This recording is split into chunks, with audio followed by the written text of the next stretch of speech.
ॐ श्रौत्रार्हन्ति चणैर्गुण्यैर्महर्षिभिर्हृदिवं तोष्टुयमानोऽप्यगुणो विभुर्विजयतेतरां पूर्वार्धे कथितास्तुर्यपञ्चमाध्यायवर्तिनः प्रत्यया अथ कथ्यन्ते तृतीयाध्यायगोचराः। सर्वेभ्यः श्रोतृभ्यः नमः। अस्माभिः गतपाठे यद्यत् पठितं तद् एकवारं स्मरामः। वयं वैयाकरणसिद्धान्तकौमुदी इत्याख्यस्य ग्रन्थस्य तत्र भुवादिप्रकरणं पठन्तः स्मः। प्रकरणस्यास्य अस्माकं क्रमे तत्र 27तमः पाठः गतपाठः प्रवृत्तः। अस्मिन् 27तमे पाठे तत्र वयं सर्वादौ पठितवन्तः उस्यपदान्तात् इति सूत्रगतं विचारं। तत्र नाम यद्यपि अन्तरङ्गत्वात् पररूपं न्याय्यं भवति, नाम उस्यपदान्तात् इति यत् पररूपं वर्तते तत् अतो येयः इति सूत्रमपि प्रबाध्य अन्तरङ्गत्वात् प्रवर्तते, तस्य अन्तरङ्गत्वं भवति। तथापि किञ्च अत्र इदं तु नापेक्षितम्। उस्यपदान्तात् इति इदं सूत्रं तु कथञ्चित् नापेक्षितं। तथापि यास् इत्येतस्य इय इति व्याख्येयं, नाम यास् इत्यस्य स्थाने इय इति आदेशः भवति। इत्येवं रीत्या व्याख्या कर्तव्या। तेन किं नाम सलोपस्य एव अपवादः एषः इयसम्पन्नः भवति, नाम सकारान्तस्य स्थाने इय भवतु इति अर्थः लब्धः भविष्यति। ततः समस्या परिहृता। किञ्च प्राचीनस्य सिद्धान्ते यः दोषः उत्पद्यमानः आसीत् तस्यापि निवृत्तिरभूत्। समीचीनं। ततः तत्र अग्रे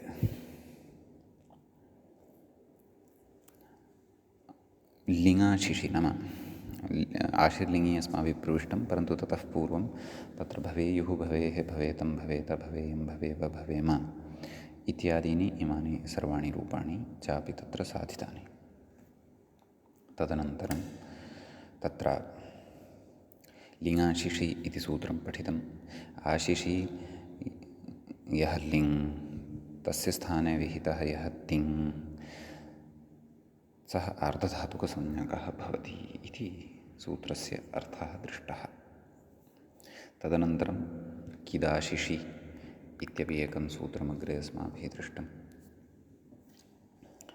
तत्र आशिषि यः लिङ्, तस्य लिङः यासुडागमः भवति, स च कित् भवति। तस्य कित्वादिदेशः अथवा कित्वत् तत् क्रियते, कित्करणं तस्य क्रियते। सम्यक्। ततः तत्र स्कोः संयोगाद्योरन्ते च इत्यनेन यासुटः सकारस्य लोपः भवति। सुट्तितः इत्यनेन लब्धः यः सकारः तस्यापि लोपः भवति। एवं किल। भूयात् भूयात् इति रूपं सिद्धं, नाम साधनीयं वर्तते, परन्तु तत्र भूयात् इत्यवस्थायां सार्वधातुकार्धधातुकयोः इत्यनेन सूत्रेण गुणः सम्प्राप्तो भवति। गुणस्तु नापेक्षितः, अन्यथा भूयात् इति अनिष्टं रूपं स्यात्। अतः तत्र गुणनिवृत्त्यर्थम् उपायः क्रियमाणः वर्तते। तदर्थं सूत्रम् अस्माभिः ङीति च इति पठ्यमानं वर्तते। तस्य सूत्रस्य विग्रहादिकम् एव चिन्त्यमानं वर्तते। विग्रहमादाय तत्र चिन्तनं क्रियमाणं वर्तते। तत्र गतपाठस्य अन्ते व्याख्यायाम् अस्माभिः पठितं, तत्र सार्वधातुकार्धधातुकयोः इति गुणे प्राप्ते, नाम भूयात् इत्यत्र ङीति च इति सूत्रम् आरब्धम्। तत्र गकङ येषां समाहारद्वन्द्वः कातपूर्वं गकारस्य चर्त्वेन निर्देशात् गकङ च इत्यस्य इति विग्रहः द्वन्द्वान्ते श्रूयमाणः इच्छब्दः तत्र दोषः जातः अस्ति कश्चन इच्छन्दः इति श्रूयमाणं वर्तते दृश्यमानं वर्तते तद् शुद्धं कर्तव्यम् इच्छब्दः इति वक्तव्यं श्रूयमाणः इच्छब्दः प्रत्येकम् अन्वेति नाम प्रत्येकं सम्बध्यते इति ततः उक्तं तथा च गीति किति ङीति चेति लभ्यते निमित्तसप्तमी एषा निमित्तसप्तमी भवति इको गुणवृद्धिः इत्यनुवर्तते नाम तस्य अनुवर्तनमत्र भवति चकारः इत्यर्थे इत्युक्तं खलु एषः पाठः सर्वत्र न दृश्यते मया द्वित्राः पाठाः अत्र परिशीलिताः एवं खलु परन्तु अयं पाठः मया सर्वत्र न दृष्टः किञ्च अत्र समन्वयनाय अपि क्लेशः अस्ति चकारः इत्यर्थे नाम अथवा प्रकृते पूर्णविरामः क्वचित् सङ्गतः स्थापितः अस्ति अथवा किं वा इदं चिन्तनीयम् अतः वयं सद्यः एतत् त्यजामः अग्रे या पङ्क्तिः पठिता तामेव बुद्धौ स्थापयामः किम् इकः इत्युच्चार्य विहिते इति लभ्यते इति एवं खलु इकः इति उच्चार्य विहिते इति अर्थः लभ्यते कदाचित् चकारग्रहणात् एषः अर्थः लभ्यते इति विवक्षितं स्यात् वा व्याख्यातुः इति स्फुटः न जायमानः अस्ति अत्र विषयः तत्त्वबोधिनीम् एकवारं पश्यामः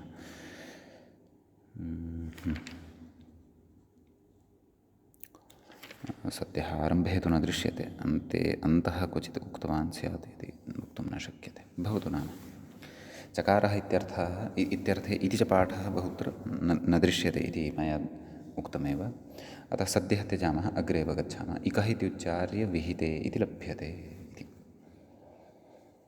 इकः इति उच्चार्य यत्र गुणवृद्धिः विहिते वर्तेते तत्र यदि कित् गित् कित् ङित् च परतः यदि अस्ति तदा तत्र इकः स्थाने यः गुणः या च वृद्धिः प्राप्ता वा भवति सहसा न भवति इति भावः सम्यक् सः तु अर्थः पठनीयः अस्ति एतावता न पठितः वर्तते एतावता तु अत्र किं किम् अनुवृत्त्या लभ्यमानं वर्तते तत्रैव अस्माकं विमर्शः प्रचलति समीचीनम् इति एतावान् विषयः अस्माभिः गते पाठे तत्र पठितः अधुना तावत् अस्माकं क्रमे तत्र अग्रिमः पाठः आरब्धो भवति भुवादिप्रकरणस्यास्य 28तमः पाठः अग्रे आरब्धो भवति स च 28तमः पाठः भवति एवम् तस्मिन् वयम् अग्रे इत्थं पठामः व्याख्यायाः पङ्क्तिमनुसरामः कथयति न धातुलोप आर्धधातुके इत्यतः न इत्यनुवर्तते तस्मात् न इत्यस्य अनुवर्तनं भवति सम्यक् तदाह गित् कित् ङिन्निमित्ते इत्यादिना मूलसूत्रार्थः द्रष्टव्यः गित् कित् ङिन्निमित्ते इग्लक्षणे गुणवृद्धिः नस्तः इति इक् लक्षणं ययोः ते इग्लक्षणे गुणवृद्धिः गुणश्च वृद्धिश्च गुणवृद्धिः न स्तः न भवतः इति भावः गित् कित् ङिन् निमित्तके इग्लक्षणे नाम कञ्चन गितम् आश्रित्य वृद्धिः प्राप्यमाणा भवति गुणो वा कञ्चन कितम् आश्रित्य वृद्धिः प्राप्यमाणा भवति गुणो वा कञ्चन ङितम् आश्रित्य वृद्धिः प्राप्यमाणा भवति गुणो वा तर्हि तादृशः वृद्धिः तादृशः वा गुणः न प्रवर्तते इति भावः समीचीनम् अस्तु, कथयति गितीत्यनुक्तौ तु, नाम गित् इति यदि नोच्यते तर्हि किं स्यात्? वस्तुतः अस्माकीनं कार्यं तु सिद्धम्, अस्माकं तु तत्र भूयात् इत्यत्र यः गुणः प्राप्यमाणः आसीत् तस्य निवृत्तिः सम्पन्ना। एवं खलु? नाम प्रकृते यासुट् कित् विहितः वर्तते, केन? किदाशिषि। ङिदपि सः अस्ति, यासुट् परस्मैपदेषु धातोः ङिच्च, किदाशिषि कितपि अस्ति। कित्करणस्य प्रयोजनं तु इज्यात् इत्यादिषु स्फुटीभविष्यति सम्प्रसारणार्थतया इत्युक्तमेव खलु। अतः किदाशिषि इत्यनेन कित्वमपि वर्तते ङित्वमपि वर्तते इति कृत्वा प्रकृते यः गुणः प्राप्तः तस्य गुणस्य निषेधः भवति, भूयात् इति सिद्धं भवति। एवं खलु? परन्तु ततः पूर्वम् एतत् सूत्रविषये एव केचन विचाराः उपस्थाप्यमानाः वर्तन्ते तत्र ग्रन्थकारेण। सम्यक्, नाम व्याख्याग्रन्थकारेण कथयति गितीत्यनुक्तौ तु ग्लाजिस्थश्च ग्स्नुः इति ग्स्नुप्रत्यये जिष्णुः इत्यत्र जी धातुः ग्स्नु प्रत्ययः भवति। ग्स्नु इत्यस्य ग्स्नु इत्यस्य स्नु इति अवशिष्यते। गकारस्य लशक्व तद्धिते इत्यनेन इतसंज्ञा भवति। अतः जि स्नु षत्वं भवति, जिष्णु विभक्त्युत्पत्तौ जिष्णुः इति रूपं तत्र भवति सिद्धं। समीचीनं। ततः तत्र उच्यते, नाम गुणनिषेधो न स्यात् इति। एवं खलु? कुतः? ग्स्नु इति ङित् नास्ति, किदपि नास्ति, गित् अस्ति तावदेव। ग इति यस्य सः गित्। तत्र सार्वधातुकारधातुकयोः इत्यनेन गुणः प्राप्यमाणः भवति। जेष्णुः इति अनिष्टं रूपं स्यात्। तस्य निवृत्त्यर्थं गित् ग्रहणमपि सूत्रे कर्तव्यम् इति भावः। अतः जिष्णुः इत्यादिषु वयं तत्र गुणात् अपि रक्षिताः भवामः यदा अत्र गित्करणं क्रियते तदा। सम्यक्। अग्रे कथयति, न च ग्स्नुप्रत्ययः किदेव क्रियताम् इति वाच्यं। भोः, ग्स्नुप्रत्ययस्य कथनापेक्षया क्स्नुः इति करोतु, अत्र च गित्करणं मा करोतु, अत्र च गिद्ग्रहणं मा करोतु। क्व ङिति च इत्यत्र तत्रैव कित्करणं करोतु इति कथयन्नस्ति। एवं खलु? कथयति, न च ग्स्नुप्रत्ययः किदेव क्रियताम् इति वाच्यं। कुतः? कथयति, तथा सति घुमास्थागापाजाहाति सां हलि इति किति विहितस्य ईत्वस्य प्रसङ्गात्। यदि स कित्वं कृतं, यदि तस्य कित्वं कृतं तर्हि किति परतः, नाम क्सुनौ, क्सुन् इति प्रत्ययः खलु, न क्स्नु इति प्रत्ययः खलु, सत्यं। क्स्नौ अर्थात् क्स्नु प्रत्यये परतः किति परतः घुमास्थागापाजाहाति सां हलि इत्यनेन सूत्रेण घुमास्थागापाजाहाति सां हलि। एवं खलु? किति विहितस्य ईत्वस्य प्रसङ्गात् इति। किति परतः ईत्वस्य प्रसङ्गः तत्र स्यात्।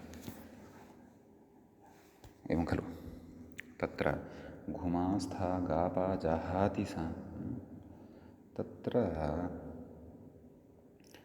जी धातुः अपि पठितो वा इति संशयो जायते। घूसंज्ञकानाम् अङ्गानां मा स्थागापाजाहाति इत्येतेषां हलातुम् इति परतः ईकारादेशः भवति। दीयते, धीयते, दीदीयते, तत्र जी धातुः तु नास्ति। गुमास्था गापा जहाति जहाति इति अस्ति, जी धातुः नास्ति खलु। जी धातोः एव क्स्नुप्रत्ययः खलु। अतः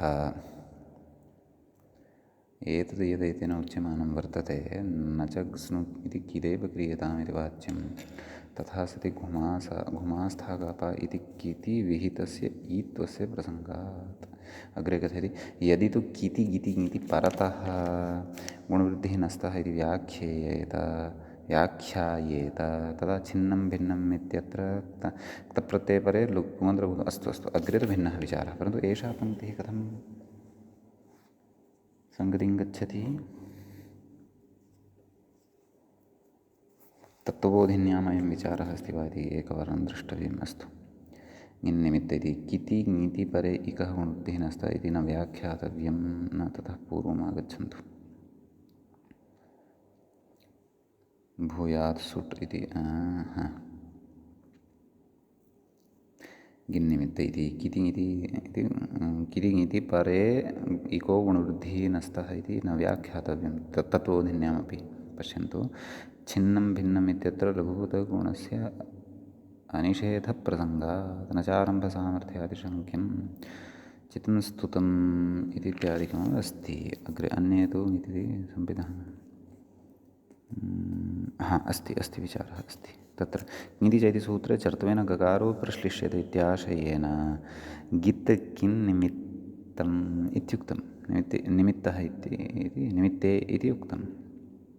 कथयति गिति किं ग्लादिश्च ग्स्नुः जिष्णुः। कथयति किति तु अस्मिन् स्थास्नुरित्यत्र आम् आम् आम् आम् आम् तत्र उदाहरणान्तरं स्वीकर्तव्यं। सत्यं सत्यं। स्थास्नुः इत्यत्र घुमास्था गापा जहातिसां हलि इति ईत्वं प्रसज्येत। सम्यक् सम्यक् सम्यक्। अतः बालमनोरमाकारेण आरब्धः विषयः उत्तमं, परन्तु पूर्णतां न नीतः ईत्वस्य प्रसङ्गात्। अतः अत्र एकां पादटिप्पणीं लिखन् अस्मि, येन अस्माकम् अग्रे कदाचित् पुनः अत्र दृष्टिपातसमये भ्रमः न स्यात्। किं स्थास्नुः इत्यत्र स्थास्नुः इत्यत्र ईत्वं स्यात् खलु, अन्यथा केन घुमास्था गापा जहातिसां हलि। तर्हि स्थास्नुः इति न स्यात्, स्थीस्नुः। स्थी तदनन्तरं तदेव षत्वमपि स्यात्। स्थीष्णुः इति अनिष्टं रूपं च स्यात्, तत्तु नापेक्षितम्। एवं खलु। अतः क्वचित् बालमनोरमा प्रौढमनोरमातः प्रौढतममनोरमा जायते यदि वयम् इतरत्र व्याख्याः न पठामः। एवं खलु। क्वचित् तु बालमनोमरणा एव जायते। बालानां मनसां मरणमेव भवति। किं भोः, एतावत् दुरूहं वा अवगन्तुमेव न शक्यते। बहु कष्टम् अत्र अस्ति। यद्यपि बालमनोरमा एव मया तु विनोदाय उच्यते, परन्तु तादृशानि बीजानि उत्पादयति व्याख्याता, अथवा तादृशं संस्कारविशेषम् उत्पादयति मनस्सु। नाम छात्राः बालाः ये वर्तन्ते अस्मादृशाः, ते किञ्चित् चिन्तनं कुर्युः, शास्त्रान्तरेषु अपि दृष्टिं पातयेयुः। केवलमत्र जी धातुं यावदेव परिमितां बुद्धिं न कुर्युः। तत् अतिरिच्य घुमास्था गापा इत्यत्र विद्यमानान् अन्यान् अपि धातून् पश्येयुः। ततः घ्स्नु प्रत्यय परतः, नाम घ्स्नु इत्यस्य गित्वं यदि न क्रियेत, कित्वं यदि क्रियेत तर्हि का पत्तिः इति मया उक्तमेव, तत्र अनुसन्धानं कुर्युः इति इच्छति बालमनोरमाकारः अपि। परन्तु कदाचित् तस्य सैड् इफेक्ट्स् भवन्ति, नाम दुष्प्रभावाः भवन्ति। छात्राः बृहन् नमस्कारं दण्डवत् नमस्कारं कृत्वा दण्डवन्नत्वा अस्तु भोः व्याकरणादेव अहं पलायनं करोमि इति। परन्तु तथा न। ये तु स्वाध्यायपराः भवन्ति, जिज्ञासवः भवन्ति, ते तु इत्थं नैवाचरन्ति। सम्यक्तया जिज्ञासायाः समाधानस्य आन्तं यावत् प्रयतन्ते इति। अस्तु भवतु। तर्हि कित्वं कर्तव्यमेव भोः गित्वं कर्तव्यमेव भोः इति भावः। सम्यक्। इदानीम् अग्रे गच्छामः। किं कथयति अस्मिन् सूत्रे एव केचन विशेषाः इतोपि सन्ति उच्यमानाः। कथयति यदि तु गीति कीति ङीति परतः गुणवृद्धिनस्तः इति व्याख्यायेत। सूत्रार्थः कथं कृतः अस्ति अवधानेन पश्यन्तु। गित् कित् ङिन्निमित्ते इगलक्षणे गुणवृद्धिनस्तः एवं खलु। गुणवृद्धि इगलक्षणे स्याताम्। परन्तु तथा सूत्रार्थम् अकृत्वा सूत्रार्थः इत्थं क्रियेत यदि कथं नाम गीति गिति ङिति परतः गुणवृद्धिनस्तः इति व्याख्यायेत। नाम एवं रीत्या यदि व्याख्यानं क्रियेत कथयति तदा छिन्नं भिन्नम् इत्यत्र प्रयोगः वर्तते कश्चन। कः? छिन्नम् अपि च कः? भिन्नम् इति। कथयति छिन्नं भिन्नम् इत्यत्र क्तप्रत्यये परे लघुपदगुणनिषेधः न स्यात्। कुतः इति चेत् स्थानीभूतस्य इकः हलाव्यवधानात्। स्थानीभूतः यः इक वर्तते तत् कः? छिद् भिद् इत्यत्र तत्र दकारस्य नकारः भवति, निष्ठातकारस्यापि नकारः भवति। रदाभ्यां निष्ठातो नः पूर्वस्य चिदः इति इत्यनेन। सम्यक्। अतः तत्र हलामध्ये व्यवधानं क्रियते। हलामध्ये तत्र व्यवधानं क्रियते इति कृत्वा व्यवधानकारणात् तत्र गुणस्य वृद्धेः वा निषेधः न भविष्यति। गुणः पुगन्तलघुपदगुणप्रसङ्गः, लघुपदगुणस्य निषेधः एव न भविष्यति। लघुपदगुणस्य निषेधः यदि न स्यात् तर्हि तत्र अनिष्टं रूपं लप्स्यते। छेन्नं भेन्नम् इति किमपि एकाराख्यगुणयुक्तः प्रयोगः अत्र सिद्धः स्यात्, अनिष्टं लब्धं स्यात् खलु। तर्हि किं वक्तव्यं? यथा सूत्रार्थः कृतः वर्तते तदा वक्तव्यं। कित् ङिन्निमित्ते इगलक्षणे गुणवृद्धिः न स्तः एवं खलु। नाम कित् गित् ङित् एते ये वर्तन्ते एतान् निमित्तीकृत्य न तु एतेषु परेषु इति अर्थः न कर्तव्यः, परन्तु एतान् निमित्तीकृत्य इकः स्थाने यः गुणः अथवा वृद्धिः प्राप्यमाणः भवति तेन भवेताम्। नाम गुणवृद्धिः एते द्वे गुणवृद्धिः न भवेताम् इति भावः। सम्यक्। अग्रे कथयति अत्रैव न च येन नाव्यवधानन्यायः शङ्क्यः यथा भवित आ इत्यादिषु येन नाव्यवधानं तेन व्यवहितेऽपि इति। न च येन न अव्यवधान न्यायः शङ्क्यः। कुतः? चितं स्तुतम् इत्यादौ अव्यवहिते चरितार्थत्वात्। एवं खलु। चि क्त स्तु क्त तत्र गुणनिषेधः चरितार्थो भवति खलु। अत्रैव न छिन्नं भिन्नम् इत्यत्रैव गुणनिषेधः कर्तव्यः इति नास्ति। तत्रापि सः गुणनिषेधः चरितार्थो भवति। अन्यथा तत्रापि चेतं स्तोतम् इति भवति स्म। आम्, यदि अवसरः एव न भवति स्म क्वापि गुणवृद्धिनिषेधस्य तर्हि तु येन नाव्यवधानं तेन व्यवहितेऽपि इति न्यायः छिन्नं भिन्नम् इत्यत्र प्रवर्तयितुं शक्यते स्म। अपि च गिति च परतः गुणवृद्धिः न भवति इति अर्थोऽपि वक्तुं शक्यते स्म, परन्तु तथा नास्ति। तस्य चारितार्थ्यम् अन्यत्र वर्तते। सावकाशत्वं वर्तते। अतः ङिति किति ङीति च ङिति नैव ङित् कित् ङित् निमित्ते इगलक्षणे गुणवृद्धिः न स्तः इत्येवमेव सूत्रार्थः अत्र युक्तः। एवं रीत्या सूत्रार्थकरणसामर्थ्यात् तु तत्र गुणवृद्ध्योः छिन्नं भिन्नम् गुणस्य अत्र तु गुणस्य एव प्रसङ्गः छिन्नं भिन्नम् इत्यत्र गुणस्य निषेधः भवत्येव। यतोहि अत्र गुणः यः प्राप्य पुगन्तलघुपदगुणः यः प्राप्यमाणः वर्तते सः किन्निमित्तकः वर्तते, अर्थात् कित् निमित्तं यस्य सः च कितकः क्तप्रत्ययः इति भावः। एवं खलु अग्रे अधुनातर अन्योपि कश्चन विशिष्टः विचारः उच्यमानः वर्तते। कथयति यदि च इकः न गुणवृद्धि इत्येव व्याख्यायेत। एवं खलु इकः स्थाने न गुणवृद्धि एवं व्याख्यायेत। यथा च सूत्रार्थः कृतः वर्तते गित् कित् ङिन् निमित्ते इगलक्षणे गुणवृद्धिः न स्तः इति नोच्येत। इकः न गुणवृद्धिः इत्येव व्याख्यायेत, न तु इगलक्षणे इति, नाम इगलक्षणे इति नोच्येत।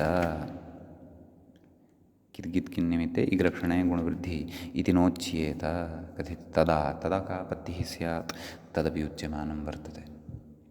का आपत्तिः स्यात् चेत् तत् कथयति किम् क्षन्तव्यः अग्रिमपङ्क्तेः आरम्भात् पूर्वं वक्तुम् इच्छामि। सर्वोऽपि तद्धितः पठितः वर्तते। अतः अग्रिमस्य विचारस्य अवगमने क्लेश एव न स्यात् अस्माकम् अवधानेन यदि शृणुमः तर्हि। अस्तु, कथयति तदा लिगोरपत्यं लैगवायनः, लिगु कश्चन तस्य अपत्यं लैगवायनः कथं नडादित्वात् फक्। एवं खलु नडदः नड इत्यस्मात् तदेव नडादिभ्यो फक्, नडादिभ्यः फक् इत्यनेन फक् भवति, तस्य आयनादेशः भवति। एवं खलु आदिवृद्धिः भवति। ओर्गुणः इत्यनेन उकारस्य लिगु इति गु इत्यत्र विद्यमानस्य उकारस्य ओकारः भवति, अवादेशः भवति, आयन् लैगवायन इति रूपं भवति। तत्र कथयति इह अपि च क्व सम्बन्धः वर्तते, नाम यदि इगलक्षणे इति नोच्येत, किञ्च किमुच्येत इको न गुणवृद्धिः इत्येव व्याख्यायेत यदि, तावदेव इगलक्षणे इति नोच्येत तर्हि कथयति इह नाम लैगवायनः इत्यत्र आदिवृद्धेः ओर्गुणस्य च, इदं तादृशम् उदाहरणम् अत्र वृद्धिरपि वर्तते गुणोऽपि वर्तते। कथयति ओर्गुणस्य च वस्तुगत्या इक्स्थानिकत्वात् निषेधः स्यादित्यलम्। इको न गुणवृद्धिः इति, तर्हि तत्र लिगु इत्यत्र लकारोत्तरवर्ती इकारः एकः इक्, गकारोत्तरवर्ती उकारः अपरः इक्, अनयोः द्वयोः अपि वर्णयोः इग्रूपयोः न तु वृद्धिः स्यात् न च गुणः स्यात्, नाम इकारस्य न तु वृद्धिः स्यात् उकारस्य च गुणः अपि न स्यात्। तदेव उक्तम् इह आदिवृद्धेः ओर्गुणस्य च वस्तुगत्या इक्स्थानिकत्वाभावात् निषेधः स्यात् इत्यलम्। निषेधः यदि स्यात् तर्हि किं लैगवायनः इति रूपं सेत्स्यति वा? कदापि न सेत्स्यति। लिग्वायनः इति अनिष्टं रूपमेव लप्स्यते। अतः इग्लक्षणे गुणवृद्धिः न स्तः, गित् कित् गिन्निमित्ते इगलक्षणे गुणवृद्धिः न स्तः इत्युक्ते तु न दोषः वा न वा?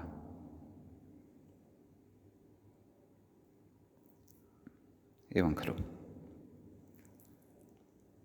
तर्हि तत्र नाम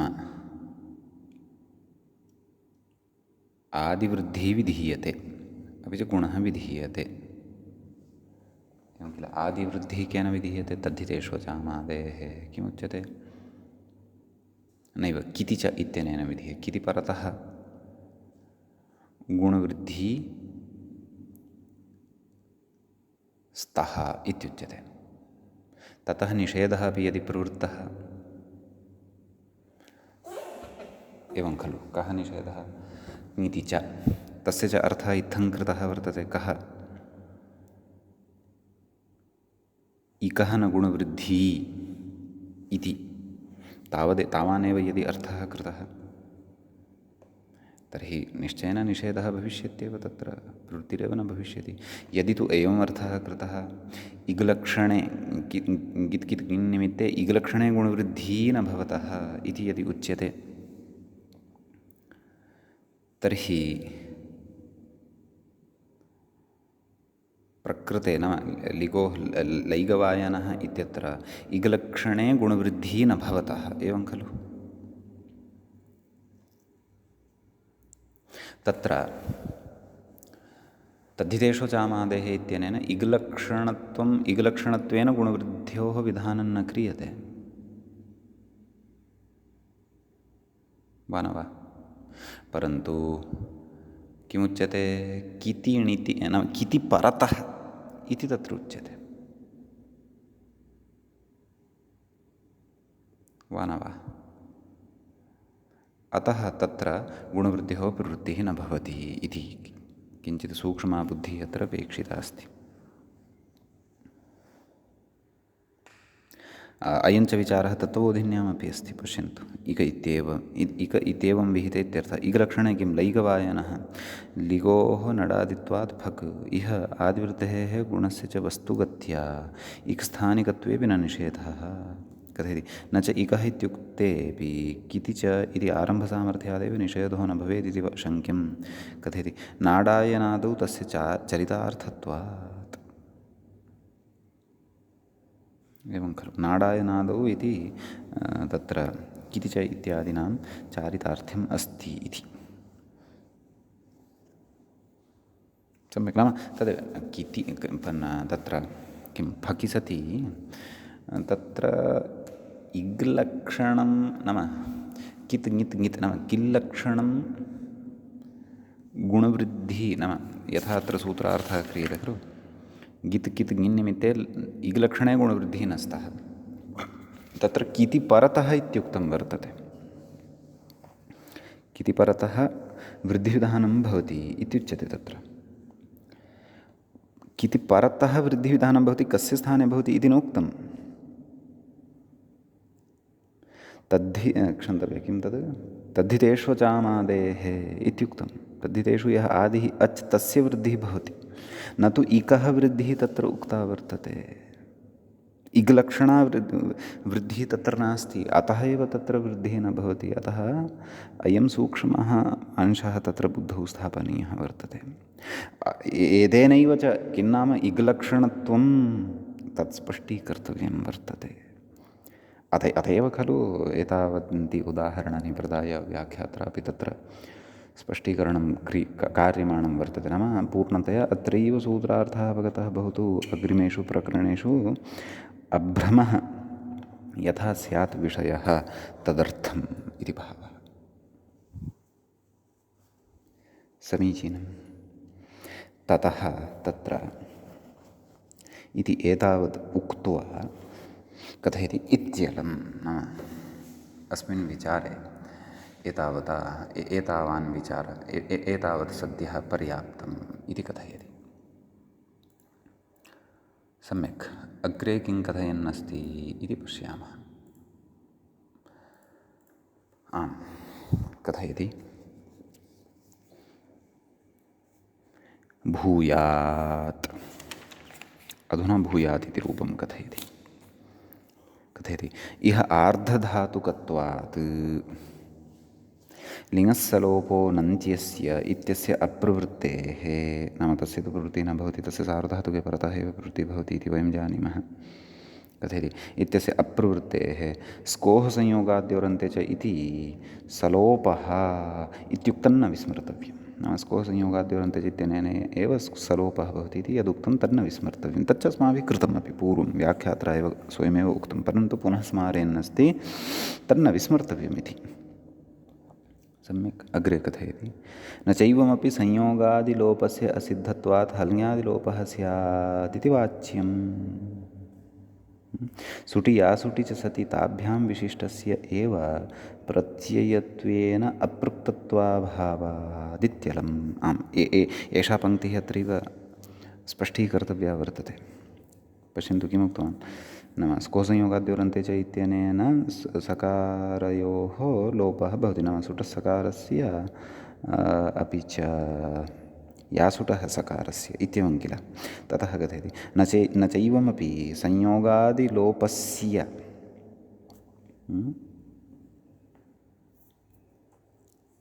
संयोगादिलोपः नाम स्कोः संयोगाद्योरन्ते च इत्येतस्य संयोगादिलोपः तेन क्रियते। संयोगान्तलोपस्तु केन क्रियते? संयोगान्तस्य लोपः। स्कोः संयोगाद्योरन्ते च इत्यनेन संयोगादेः लोपः क्रियते। सम्यक् कथयति न चैवमपि संयोगादिलोपस्य असिद्धत्वात्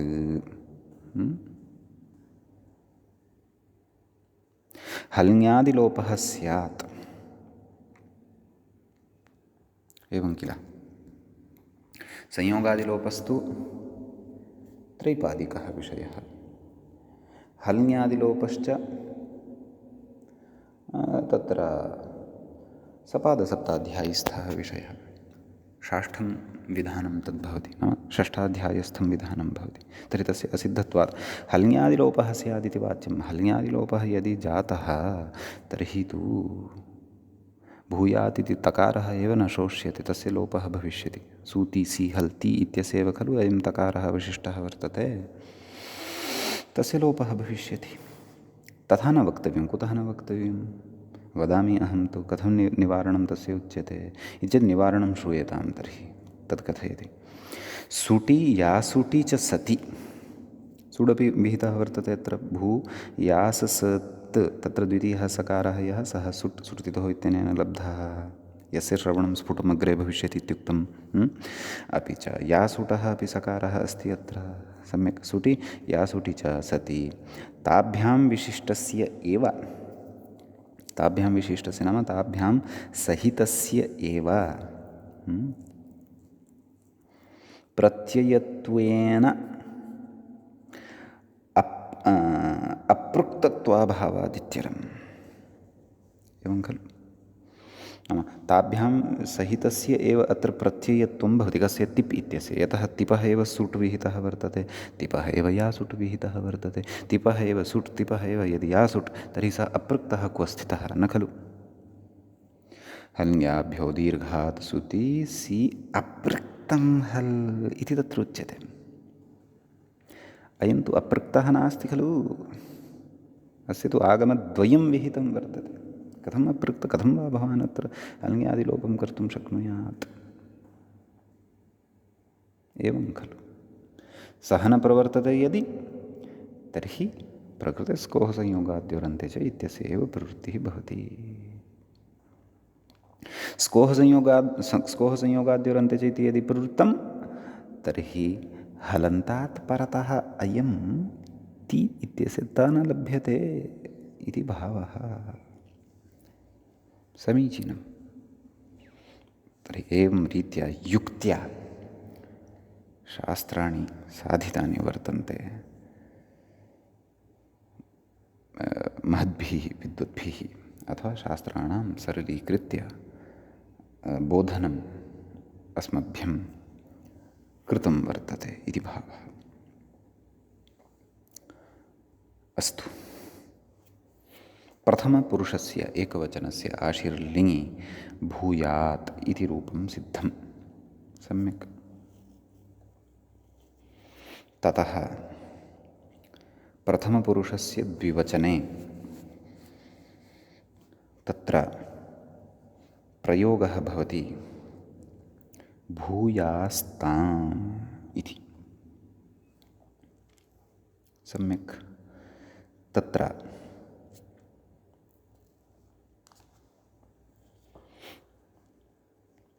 भू तदेव कथयन्नस्ति, अग्रे प्रक्रियां कथयन्नस्ति। आशिषि नाम आशिषि लिङ्गः नाम आशीर्वादार्थ यः लिङ्ग् वर्तते, तस् नाम प्रथमपुरुषस्य द्विवचनविवक्षायां तस् प्रत्ययः भवति। भू तस् कथयति तामादेशे भू ताम् आर्धधातुकत्वात् शबभावे नाम आर्धधातुकत्वं तस्य भवति इति कृत्वा शप् तत्र न प्रवर्तते।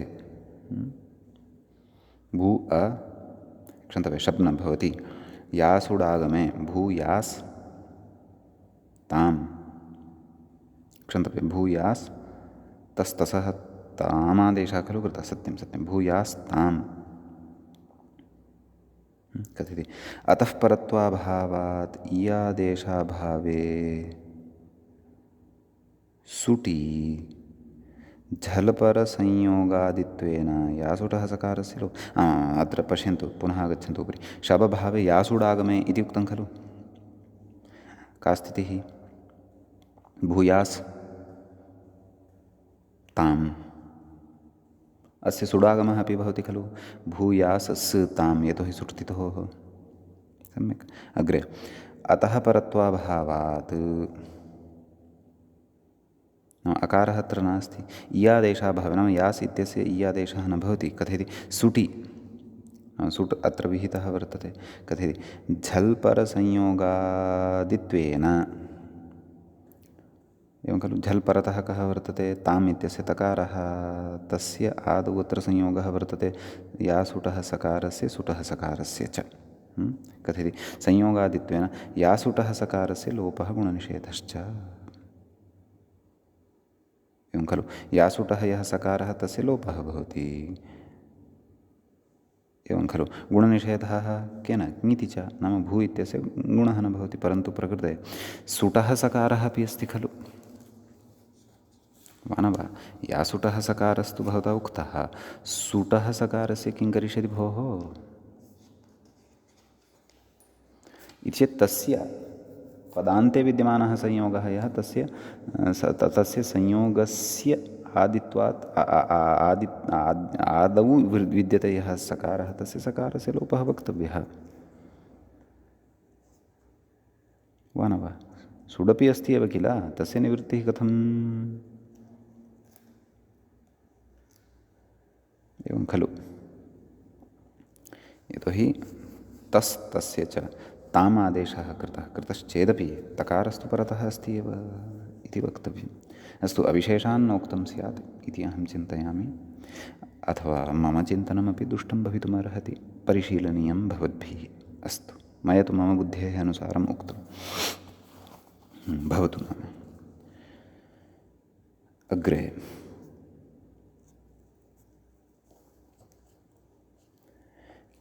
किम् उच्यते चेत्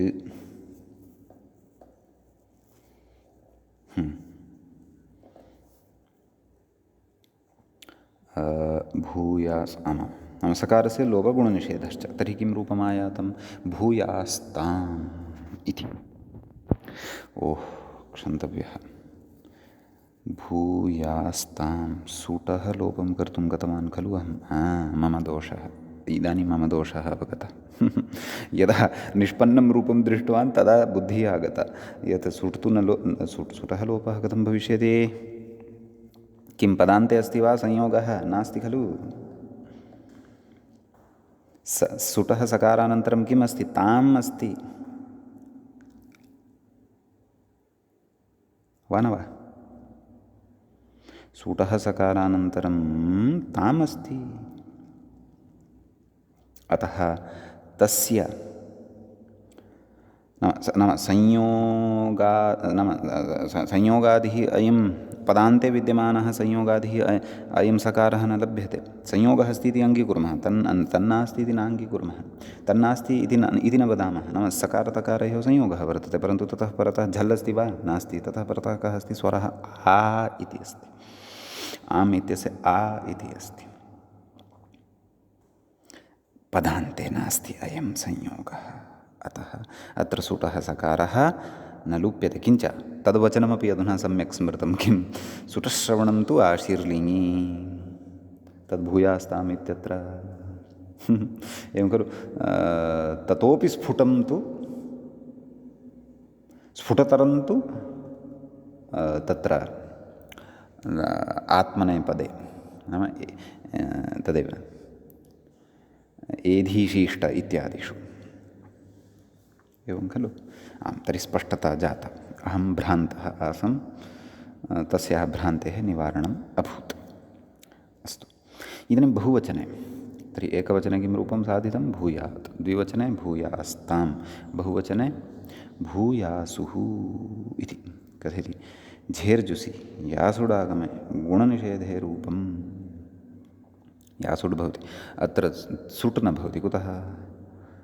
तकारथकारपरत्वाभावात्, नाम तकारः परतः थकारो वा परतः नास्ति इति हेतोः। सम्यक् कथयति। झेर्जुसि यासुडागमे गुणनिषेधे रूपम्। आम्, तर्हि का स्थितिः जाता? भू झि, भू जुस्, भू उस्, भू यास् उस्, भूयासुस्, गुणनिषेधः ङीति च। प्राप्तिः केन? सार्वधातुकारधातुकयोः। अतः भूयासुस् सस्य ऋत्वविसर्गे भूयासुः इति रूपं सिद्धं भवति। तर्हि भूयात्, भूयास्तां, भूयासुः इति प्रथमः पुरुषः एतावता सिद्धः। सम्यक्। अग्रे कथयति किं? भूयाः इति। समीचीनं। भूयाः इत्यत्र भू तदेव कथयति। आशीर्लिङ्गः सिपि, सिप् वर्तते। इतश्चेति इकारलोपः। भूस् यासुटः, नाम यासुट् भवति। भू यासस् कथयति। स्कोः संयोगाद्योरन्ते च इत्यनेन यासुटः सकारस्य लोपः। भूयास् गुणनिषेधः नाम ङीति च। ऋत्वविसर्गौ भूयाः इति रूपं सिद्धं भवति इति भावः। मध्यमपुरुषस्य एकवचनमपि सिद्धं। गच्छामः क्व? द्विवचनं प्रति। किमस्ति द्विवचनं? भूयास्तं। किमपि नास्ति। थसः तमादेशे यासुटि गुणनिषेधः। सुटपि भवेत् खलु? सुटि सति तकारः झल् परतः लभ्यते। अतः झलादिपरतः संयोगस्य आदिः यः सकारः, यासुट् इत्यस्य यः सकारः, तस्य लोपः भवति इति भावः। नाम प्रक्रियापूर्वं बहुषु पर्यायेषु श्रुता, अतः तथा विस्तरेण न उक्तवान् तावदेव। अतः यासुटः सकारस्य लोपः भवति, सुटः सकारस्तु तिष्ठत्येव। अतः भू यास् तं, भूयास्तं इति मध्यमपुरुषस्य द्विवचने रूपं भवति। सम्यक्। अग्रे कथयति। एवं थस्य तादेशे अपि भूयास्ता इति रूपम्। बहुवचने थ अस्ति, तस्य तादेशः भवति। सम्यक्। भू ता यासुट् सुट्, भूयासस् त गुणनिषेधः केन? ङीति च। भू अपि च एतेन किमित्युच्यते? यासुटः सकारस्य स्कोः संयोगाद्योरन्तचिन्तनेन लोपः। भूयास्त भूयास्ता इति रूपं तत्र भवति। तर्हि मध्यमपुरुषोऽपि सिद्धः। भूयाः भूयास्तं भूयास्ता इति। सम्यक्। अग्रे किमस्ति? भूयासं मध्यम उत्तमपुरुषस्य एकवचनस्य रूपम्। एवं खलु मूलं प्रति इङ्गितं कुर्वन्नेव सर्वाणि रूपाणि व्याख्याता कथयन्नस्ति। कथयति। किं कथयति? भूयासम् इति कथयति। मिपः अमादेशे भू मिप् तस्थस्थमिपान्तान्तामः भू अम अम् यासुट् भूयास् अम् गुणनिषेधः। भूयास् अम् भूया सुटिथो इति न भवति निमित्ताभावात्। अतः भूयासम् इति रूपम् इदं च सिद्धं भवति। सम्यक्। द्विवचने वस् इति प्रत्ययो भवति। कथयति। लिङो वस् नित्यङ् इति सकारलोपः। भू व यासुट् भूयास् व सुट् न भवति। अत्रापि गुणनिषेधः। भूयास्व इति रूपं सिद्धं भवति। कथयति। एवं मसि भूयास्म इति रूपं। भूयास्म क्षन्तव्यं। भू मस् सकारलोपः। भूम यासुडागमः। भूयास्म मेलनेन भूयास्म इति रूपं सिद्धं भवति। कथयति। इत्याशीर्लिङ् प्रक्रिया, आशीर्लिङ्लकारे विद्यमाना प्रक्रिया एषा सम्पन्ना इति भावः। एवं खलु? तर्हि एतावता आरम्भात् कति लकाराः पठिताः? लट्, लिट्, लुट्, लृट्, लोट्, विधिलिङ्, आशीर्लिङ्, सप्तलकाराः पठिताः अस्माभिः। तर्हि सप्तलकाराणामपि रूपाणि एकवारं वदामः वा? अस्तु, आरभामहे वा? अस्तु। लट्, भवति, भवतः, भवन्ति, भवसि, भवतः, भवतः, भवामि, भवाव, भवामि, भवावः, भवामः। लिट्, बभूव, बभूवतुः, बभूवुः। एवं खलु? बभूविथ, बभूवथुः, बभूव, बभूव, बभूविव, बभूविम। तदनन्तरं लुट्, भविता, भवितारौ, भवितारः, भवितासि, भवितास्थः, भवितास्थ, भवितास्मि, भवितास्वः, भवितास्मः। एवं रीत्या अयं तत्र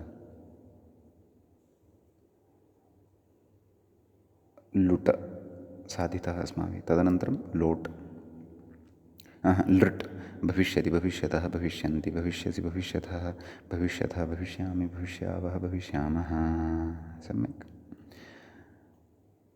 लोट्, भवतु, भवतात्, भवतां, भवन्तु, भवतात्, भवतं, भवता, भवानि, भवाव, भवाम। लोटो लङ्वतः सकारस्य लोपः भवति। ततः विधिलिङ्लकारः। एवं विधिलिङ् नैव लङ्लकारः साधितः खलु पूर्वम्। अभवत्, अभवताम्, अभवन्। एवं खलु? लोटः अनन्तरं लङ्लकारः। अभवत्, अभवताम्, अभवन्, अभवः, अभवतम्, अभवत, अभवम्, अभवाव, अभवाम। तदनन्तरं लिङ्लकारः। भवेत्, भवेतां, भवेयुः, भवेः, भवेतं, भवेत, भवेयं, भवेव, भवेम। तदनन्तरं आशीर्लिङ्लकारः। अधुनैव सद्यः साधितः यः। भूयात्, भूयास्तां, भूयासु, भूयाः, भूयास्तं, भूयास्त, भूयासं, भूयास्व, भूयास्म। एवं रीत्या प्रतिलकारम् अस्माभिः स्मरणं कर्तव्यं, येन अग्रे अग्रे अस्माकं विषयस्य अवगमने स्मरणे च दार्ढ्यम् उत्पद्येत। सम्यक्।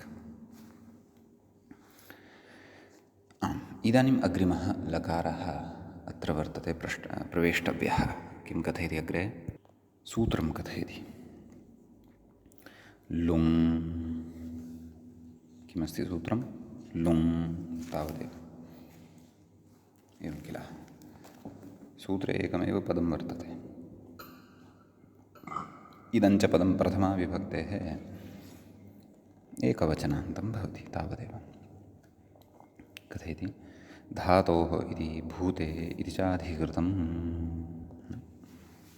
भूते इति अधिकारे वर्तन्ते ते सर्वेपि।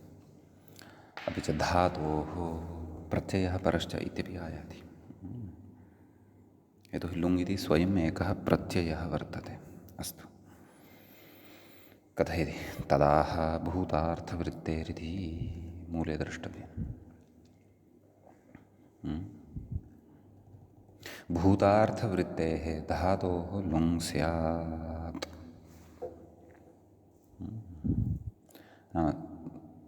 अत्र सामान्यतया भूतकालः उक्तः, तावदेव। भूतकालार्थे विद्यमानः यः धातुः, तस्मात् लुङ् इति प्रत्ययः भवति इति भावः। सम्यक्। इति लुङ्लकारविधायकं सूत्रं। लिङः आशीर्लिङ्गाख्यं भेदमपि सम्मेल्य अष्टमं लकारं पठन्तः स्मः वयम्। एवं खलु? अष्टमं वा नवमं?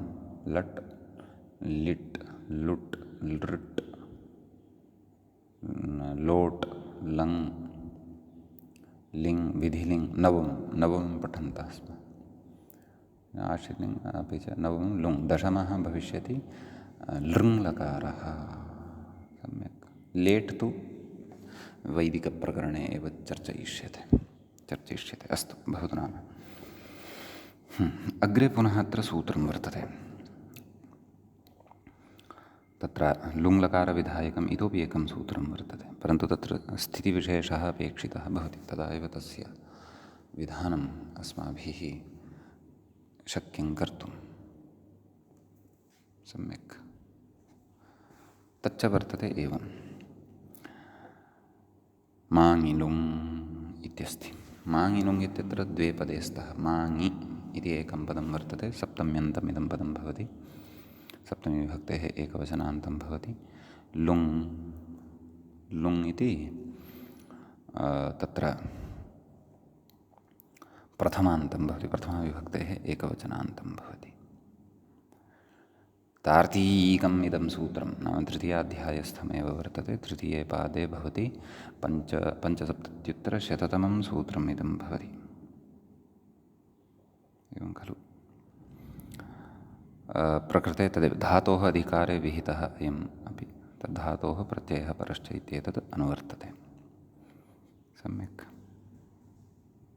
तत्र कथयति व्याख्याता, मूले तु किमुक्तं सर्वलकारापवादः, सूत्रार्थं कथयति। माङि प्रयुज्यमाने धातोः लुङ् स्यात् इत्यर्थः। नाम क्वचित् वाक्ये माङ् इत्यस्य निषेधपरकस्य अव्ययस्य प्रयोगः यदि क्रियमाणः भवति तदा तत्प्रयुज्यमाने धातोः लुङ् स्यात्, नाम लुङ् इति प्रत्ययः भवति। सम्यक्। कथयति अग्रे, ननु लुङ् इति उदाहृतसूत्रेण एव सिद्धेः, क्षन्तव्यः, ननु लुङ् इति उदाहृतसूत्रेण एव सिद्धेः, नाम उदाहृतं यत् सूत्रं, नाम सद्यः एव सूत्रं यद् अत्र उक्तं तेनैव लुङ् सिद्धः भवति इति कृत्वा सिद्धेः किमर्थम् इदम् इत्यतः, नाम इदं कुतः उच्यते। अतः कथयति, किं कथयति, सर्वलकारापवाद इति। मूले उक्तं खलु सर्वलकारापवादः, नाम अयं सर्वेषामपि लकाराणाम् अपवादः अस्ति। एवं खलु। नाम प्रकृते सर्वान् लकारान् प्रबाध्य इदं प्रवर्तते इति भावः। नाम सर्वेषां लकाराणाम् अन्येषाम् अन्ये भिन्न अर्थाः अस्माभिः पठिताः खलु। तेषु अर्थेषु अपि तान् लकारान् प्रबाध्य अयं लुङ् प्रवर्तते यदि माङायोगः तत्र कृतो भवति इति भावः। एवं खलु। नाम भूतार्थे लुङ् लकारस्तु लुङ् इत्यनेन एव विधीयते, परन्तु भूतार्थभिन्नार्थे अपि, नाम अन्येषां लकाराणां ये अर्थाः वर्तन्ते तेषां लकाराणां स्थाने अपि अयं लकारः लुङ् इति भवति इति भावः। नाम अन्यस्य लकारस्य अर्थे अपि अयं लुङ् भवति यदि माङ् तत्र प्रयुक्तः वर्तते। यथा एवं न भवेत् इति कथनाय मा भूत्, एवं मा भूत् इति कथयामः, तर्हि तत्र विवक्षा वर्तते वस्तुतः विधिलिङ्गः, परन्तु विधिलिङ्गम् अपि प्रबाध्य तत्र माङायोगः वर्तते इति कृत्वा लुङेव प्रवर्तते। अतः उच्यते सर्वेषां लकाराणाम् अयम् अपवादः वर्तते, सर्वान् लकारान् प्रबाध्येदं प्रवर्तते इति भावः। अत्र द्वित्राभिः अग्रे पङ्क्तिभिः कश्चन विशेषः वक्ष्यते, तद् वयम् अग्रे एव पठिष्यामः। अद्यतनपाठः तावत् अत्रैव उपसंह्रियते। मुनित्रयं नमस्कृत्य सूक्तिः परिभाव्य च वैयाकरणसिद्धान्तकौमुदीयं विरच्यते। श्रौत्रार्हन्ति च नैर्गुण्यैर्महर्षिभिरहर्दिवं तोष्टूयमानोऽप्यगुणो विभुर्विजयते तराम्। पूर्वार्धे कथितास्तुर्यपञ्चमाध्यायवर्तिनः प्रत्यया अथ कथ्यन्ते तृतीयाध्यायगोचराः। एवञ्च तत्र वैयाकरणसिद्धान्तकौमुद्याः भुवादिप्रकरणस्यास्य अस्माकं क्रमे 28तमः एषः पाठः सम्पन्नताङ्गतः। नमः सर्वेभ्यः श्रोतृभ्यः तत्र भवद्भ्यः एतदेव सूत्रमादाय पुनः उपस्थिताः भवामः।